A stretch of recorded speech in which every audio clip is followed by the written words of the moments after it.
Good morning students. तो ये bank reconciliation statement का क्वेश्चन नंबर 7 मैं आज आपको कराने जा रहा हूँ।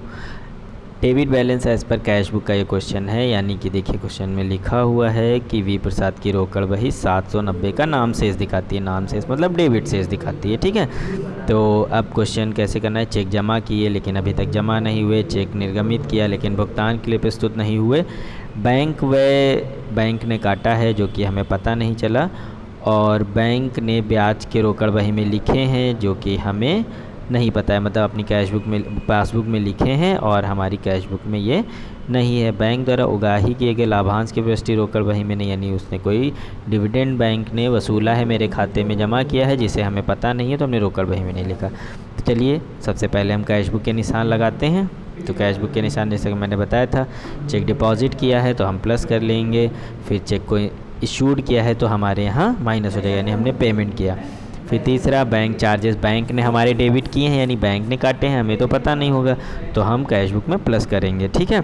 उसके बाद इंटरेस्ट अलाउड किया है बैंक ने, यानी इंटरेस्ट बैंक ने हमें दिया है लेकिन हमें तो पता नहीं है, तो ये एंट्री हम माइनस में करेंगे, चौथी, ठीक है। उसके बाद पाँचवीं, बैंक ने कुछ कलेक्शन किया है हमारे डिविडेंड का और हमारे पासबुक में या हमारे खाते में जमा किया है लेकिन हमें तो ये पता नहीं है, तो हम इसे भी माइनस करेंगे।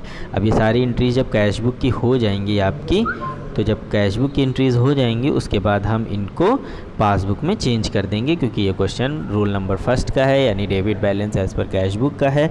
तो इसमें पासबुक के चिन्हों के हिसाब से हम बैंक समाधान विवरण या बैंक रिकॉन्सिलेशन स्टेटमेंट बनाएंगे, ठीक है ना। तो देखिए सबसे पहले प्लस माइनस 215 रुपये माइनस हो जाएंगे, 255 रुपये प्लस हो जाएंगे, 5 रुपये माइनस हो जाएंगे, 10 रुपये प्लस होंगे और 150 रुपये प्लस होंगे। तो चलिए अब क्वेश्चन करते हैं पासबुक के अकॉर्डिंग। जैसी है तो पहली एंट्री माइनस में, दूसरी एंट्री प्लस में, तीसरी एंट्री माइनस में, चौथी एंट्री प्लस में और पाँचवीं एंट्री प्लस में, समझ गया। तो चलिए अब bank reconciliation statement, debit balance as per cash book 790 था, हमने उसे ऐसे लिख दिया। देन उसके बाद सेकेंड एंट्री ऐड में हो रही थी, पहले हम ऐड की कर लेते हैं, ठीक है।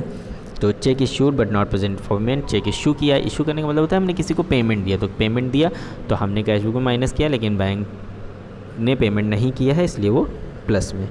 फिर interest allowed by bank not entered in cash book, यानी बैंक ने कोई इंटरेस्ट हमारे खाते में जमा किया है जिसे हमें पता नहीं है, वो 10 रुपये प्लस हो जाएंगे। इसी तरह बैंक ने डिविडेंड कलेक्ट किया हुआ है 150 रुपये का, उसे हम लिख लेंगे। फिर ये तीनों प्लस करके 415 आ जाएगा आपका। उसके बाद लेस की इंट्रीज कर लेंगे, चेक डिपॉजिट किया लेकिन कलेक्ट नहीं हुआ है तो हमने प्लस किया था लेकिन बैंक ने कहा कि हमें मिला नहीं है चेक, ठीक है, तो 215 आ जाएगा। देन बैंक चार्जेस, बैंक ने काटे हैं वो 5 रुपये आ जाएंगे। इस तरह से इंट्रीज पूरी हो जाती। फिर क्या प्लस करना है, कैसे, ये तीनों प्लस करने हैं, 415 आ जाएगा। फिर 790 में 415 प्लस करना है, 1205 आ जाएगा, ठीक है। उसके बाद 215 और 5 प्लस करना है, 20 आ जाएगा, 220। फिर 1205 से 220 को माइनस करेंगे तो आपका 985 आंसर आ जाएगा credit balance as per passbook, ठीक है। तो अभी debit balance as per cash book के क्वेश्चन ही मैं कराऊंगा, 1-2 दिन और रिवीजन करिए, बुक का नेक्स्ट क्वेश्चन करके मुझे दिखाइए। इसके बाद भी अगर आपको कुछ समझ नहीं आता है, कोई डाउट होता है एंट्री में, तो मुझसे पूछिए, ठीक है। और प्रॉपर क्लास करिए टाइम से, जो ना समझ आए वो पूछिए। Good bye.